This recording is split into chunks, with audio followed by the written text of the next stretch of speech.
All right. What is going on, ladies and gentlemen? How is it going? I am no one. And in today's video, I wanted to talk to you guys about the Syndicate Guild, which is Mind and Nice Gaming's guild that we created for Alpha 2. With Phase 1 just ending, I wanted to talk to you guys about what we did, what our goals for Phase 1 were, what we accomplished, and, more or less what we learned for Phase 2 and, what we're looking forward to come Phase 2. So, with that being said, let's dive into it. First things first, we have to set aside expectations, overall expectations for the guild, expectations for Phase 1. For the guild, we just started it. Nice and I did a lot of guild interviews during our Voices of Vera podcast, and a lot of those guilds had been together for 5-6 plus years, a long time. A lot of people have been together playing with each other in multiple games. You guys have a lot of teamwork together. You guys know how each other plays, movement. You guys have a lot of stuff down. Still need to learn the game, of course, but you guys have a lot of that stuff figured out. This was just a bunch of new people coming together for the first time. And so we were trying to figure out, what everybody is, what everybody's about, what everybody's doing. And bringing people together like that is, always interesting. It's always got its own ups and downs. Now, as far as Phase 1 goes, I had very low expectations for Phase 1. I'm not going to lie to you. I'm not going to sugarcoat it. I said it at the time. If they're setting aside 4 days to have the servers down, I am under the assumption that server stability and performance wasn't going to be very good. And so I told everybody, don't be surprised if the game isn't really functioning like a game until about 3-4 weeks in. And it's possible it may take the entire 2-month duration for it to actually function well. This is what they're setting the time aside for, is for server stability and performance. So let's just take that into account and see what we can get out of it. And so we didn't go into it with a game plan of actually playing the overall server. We went into it going, hey, whatever you want to play, whatever you want to play the most, do that. We'll worry about group comp later. We'll look into organizing later. If you guys don't want to craft right away, don't worry about it. Just figure out the stuff that you want to do to make sure that that's what you want to do going forward. And we'll fill out the edges later. We'll figure out what we need later. And so what we did is we hopped in there with very low expectations. About half our overall guild came in during the first wave on October 25th, and about the second half came in on November 8th. And overall, we started with about 60 members, and we had 30 come in for the first couple weeks, and then we had about 30 come in for the second wave. And we had this overlap. We didn't have a lot of pre-Alpha 2 guys that had already tested. We didn't have a bunch of knowledge ahead of time. There are some guilds that had plenty of people that were playing pre-Alpha 1. They had already developed long-time animosities with other guilds before Alpha 2 even dropped. And so a lot of those guilds went to Resna because, they're already ahead of the curve. They were ready to go. We weren't ready to go. We're like, hey, what skills do what? We don't know shit yet. And so we went in going, okay, we do want to fight people. We do want to figure this stuff out, but we need to make sure all of our guild members can defend themselves, because functionally for us, we started with about 50 or 60 people. And that may seem like a lot of people, but when you start thinking about, a 24-hour time on a server, that means that 10 to 15 people in the guild at any point in time are on.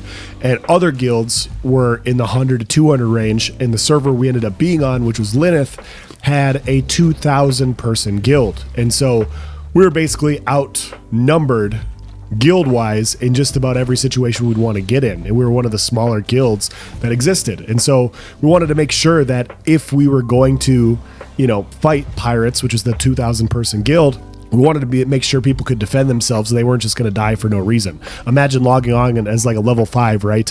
And all of a sudden your guild leader says, oh, by the way, we have a fight with pirates and they have us on a kill on sight list. Good luck. That's just not fun for anybody. It's fun to fight. Even if you lose, it's fun to fight. But if you can't defend yourself, there's a difference between fighting and losing and futility, right? There's a huge difference there. And so we had a plan to get everybody leveled. And so right away, we were focused on getting the first wave leveled as quickly as possible, going out to different grind spots, finding different areas. I would grind in an area, and then when I was solo, I would run around and I'd travel the world to find other areas, other points of interest that people weren't using. Other guild members, they were looking into doing crafting. We had one person get into carpentry and stuff like that, and basically doing everything that they wanted to do. I mainly wanted to find the spots that people weren't occupying on Lilith, so that when we get into phase 2, I know what areas we can go to level up quickly that I know people aren't using. And so I did all that early on for the first couple of weeks. And then in November, when November 8th rolled around, when the second wave came in, we had a bunch of secondary gear built up for level 10s. We knew where to go. We knew what grind spots to take people to. And we got the second wave leveled up quite a bit quicker because we already had gear for them. We already had stuff set aside for them. So the minute they got to level 10, they were getting handed off gear as quickly as possible. And so we got them leveled up a lot quicker than the first wave did. And it was really nice because that's exactly what our goal was. And once everybody got leveled up at that point in time, I went and picked a fight with pirates. And it wasn't by design at that point in time. It was just one of those organic things that happens. And this is another thing that I realized during phase 1 is I need to have a hard drive recording all of the time while I'm playing Ashes, because it seemed like every time I wasn't streaming, the crazy shit was always happening. I always had like my best stories in the first couple weeks when I didn't have the hard drive recording everything. Literally like goofy shit happened all the time late at night. And so what was happening here is I was grinding in an area, as one is wont to do, and I pulled too many mobs. I'm sure everybody's experienced this. And I died. And I spawned up and I ran back to go to my ash pile. And as I'm going to my ash pile, there's a person standing over the top of it. And all I have is the screenshot of the conversation, but he types in area chat and he goes, "This is awkward." And he goes, "Do you want to roll for it?" Meaning like, do you want to roll dice for who can take the ash pile? And I saw that. And at the time, the guy was in Pirates. I don't know, remember 1 through 40, whatever. The guy was a Pirates member and he was part of a caravan run. It was him and another person running a caravan. And he goes, "Do you want to roll for the ash pile?" And I was like, "You want me to roll for my stuff?" And he goes, "Well, to be fair, I got here first." And he doesn't know me. I don't know him. I don't know anything like that. But like, I don't need a reason to PvP. It's my stuff and you're in a caravan run. I'm going to kill you and I'm just going to take my stuff and I'm going to take your stuff. So that's what I did. Flagged up for the caravan. I killed him, killed the other driver. I won the roll, and then I took all 3 ash piles and I went about my day. And I had a good laugh about it. It was a fun conversation. And then I thought about it a little bit later and I was like, I didn't take their caravan. Like, I was only one person. It was going to take me forever to knock down that caravan. And I was like, it wasn't worth it. And I was like, you know what? It might have been worth it. Let's go see what's in there. And so I'm talking in our guild chat, and there's a reason I'm telling you guys this story. But as I'm talking in the guild chat, I'm like, I'm gonna go find this caravan. And the minute I said that, like 5 people, 6 people were like, "Really? You're gonna go fight caravans? I'm in. Where are you going?" And it was cool to see because like we broadcasted ourselves. We told everybody we're a PvP guild. We are about small scale PvP. This is what we wanted to do. But for the first 3 weeks, we were focused on getting everybody leveled to protect themselves. Once everybody was protected, then it was like, we're gonna go PvP. And I'm so used to just PvPing by myself on New World and on ESO. I'm just like, I'm going to go find some PvP. I don't know what everybody else wants to do. I'm just going to go do it. And I just kind of mentioned it nonchalantly. And people just hopped in. They're like, all right, let's go. And so what turned into me just wanting to go find one caravan, we went up and we ended up sacking like 5 different caravans in Halcyon, taking loot out of 2 or 3 of them. And a bunch of pirates just ended up pouring out of Halcyon at this point in time. And I'm sorry, guys, I don't have it recorded. I will have these recorded in the future. And we had some really fun fights. It lasted for like an hour, hour and a half. And eventually it got to a point to where pirates just brought so many people, we couldn't even see them on the map. Like there were so many people. We pushed into their group one time, and all of a sudden we thought we were fighting 30 people, and another 30 people showed up behind them when I leapt into the pile, and I was like, oh yeah, guys, we're done. This is over now. And so it was a good time. I think a lot of our guild was really looking forward to that because that's what they signed up for. Even the pirates guys at the time, they were like, dude, we just got 50k XP debt. That was fucking awesome. Like they were looking forward to PvP also. Like nobody was mad. Nobody was bitter. They're like, we just got to scrap. And that's what kind of kicked off all of phase 1 for us. Nice ended up sending a message to Pirate Software and was like, hey, just so you know, we're going to be attacking your caravans. It's all in good fun, nothing personal. We're going to be going after it. And he's like, good. That's exactly what we should be doing. We should be having these fights. And so we would fight. We would attack their caravans. They would attack ours. We'd attack and we'd defend. We got to set up some fun 8v8s with pirates. We got to get in wars with other guilds. And it was a good time. It was really good. And so the first couple of weekends, we started with 60 members and it dropped off to 30 basically after the 4th weekend. And we functioned at around 30 members for all through November into the first week in December. And so it was going pretty well. We had 30 members and like what we were doing with 30 members was really cool. And then all of a sudden, the last 2 weekends, we dropped down to 10 members because Path of Exile came out. And I mean, it was the same for everybody on the server during the last weekend. Like everybody was playing another game. The servers were wiping. Nobody cared. And so the cool part with what we had was people were always willing to help. People were always willing to jump in and help. I saw so many people literally reallocating, helping people upgrade with gear, getting people leveled up, getting people resources for whatever they needed. If somebody was doing a caravan run and nobody else was doing anything, people were participating. If people were running caravans and they were getting attacked, people were jumping to come help. Throughout the entire phase, we lost one caravan run.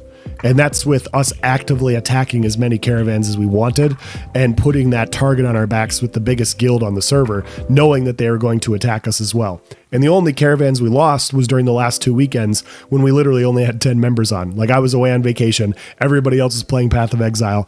The 5 people that were on showed up, but the 5 people wasn't enough. It just wasn't enough people. And so I am really proud about where we're at. Obviously, we have a lot more teamwork to do. We have a lot more things to work on with as far as coordination with synergies and everything. But seeing what we did with 20 to 30 people leaves me really optimistic to see what we can do with a full guild roster active all of the time. A full group of 50. I really think that that's going to put us in a really fun spot going forward for phase 2. Now, going forward, are we against potentially adding players or anything like that? No, not really, but Nice and I have talked about this. We don't want to add too many people too quickly. Like we don't want to deal with the potential issue of, you jump up to 100 players hypothetically and you don't need 100 players, or you jump up to 100 players and there's a bunch of people don't know what the guild is about. You're just adding players to add players and you get a bunch of division and, people leave for a bunch of different reasons. I think it's good to start small, figure out what you have, work towards what you need, and then slowly add and build onto there. And so that's what we're doing. I know for a fact that after the first phase, we have 20 to 25 really solid players that want to work together, that want to PvP, that really want to play hard in phase 2. And I'm really looking forward to that. The other 25, they played, as far as expectations go for phase 1, they played for a little bit. They got their enjoyment out of it, and they're ready to go for phase 2 as well. I don't know how they're going to react to things. We don't know what's going on there, of course, but we're going into phase 2 with 50 active members. We're going in with a full roster of 50. I'm really looking forward to that. We're not recruiting at this point in time, and I'm really excited to see what we can do. I'm really excited to see what 5 days a week will do for the guild as a whole. A lot of people, weekends are sometimes hard, especially weekends around the holidays are really, really hard. Sometimes people get the flu, right? and you're just away for a little bit, or you go on vacation and you lose a caravan. So either way, it's really cool. I'm looking forward to phase 2. I'm really looking forward to seeing what we can do. We really didn't focus on crafting. We didn't focus on crafting much at all. We focused on PvP, combat, synergies, stuff like that. And not because it's not important. We knew crafting was important. We just weren't sure how long the server was going to be online and how important it would be for phase 1. And so during the last 4 or 5 weeks, we started coordinating a plan and coming up with how we're going to go about crafting, who our lead crafters are in different areas, what we're going to focus on, how we're going to acquire those materials, what we're going to do to go about doing it. I'm not going to tell you in this video. I'm just telling you that we plan on playing the whole game. We're just not going to do combat like we did last time. Phase 2 is different. Phase 2 is different. I'm looking forward to another phase with Syndicate. I'm looking forward to seeing you guys all out on the battlefield. It's going to be a good time. Nothing personal on our end. We're looking for fun fights, and I hope to see you out there. So that's gonna be the end of this video. If you guys have any questions or comments that does not pertain to my flu voice, I promise I'm getting over this. I actually feel a lot better today. My voice should come back eventually. Not this day though. But if you guys have any other questions, please let me know in the comment section below, and I will do my best to answer it. As always, guys, thank you for watching. Have a nice day.